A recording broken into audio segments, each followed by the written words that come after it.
துன்பத்தில் சிக்காமல் வாழ்வதற்கும் ஏதாவது வழி உண்டா என கேட்கிறான் நசிகேதன். அதற்கு பதிலளித்த யமன், யார் ஒருவர் பரணி நட்சத்திரத்தன்று தீபம் ஏற்றி சிவபெருமானை வழிபடுகிறார்களோ அவர்கள் பூலோகத்தில் மட்டுமல்ல யமலோகத்திலும் துன்பம் இல்லாமல் ஒளி நிறைந்த வாழ்வை பெறுவார்கள் என்கிறார்.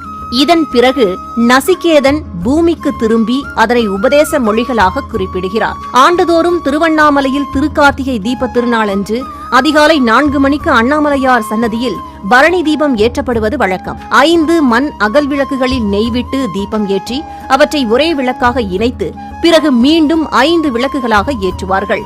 இறைவனே பஞ்சபூதங்களாக காட்சியளிக்கிறார் என்பதை உணர்த்துவதற்காகவும் இறைவன் ஒருவனே அவன் அனைத்து உயிர்களுக்குள்ளும் நிறைந்திருக்கிறான், அனைத்து உயிர்களும் ஜோதி வடிவான இறைவனுக்குள் அடக்கம் என்பதே இதன் பொருளாகும்.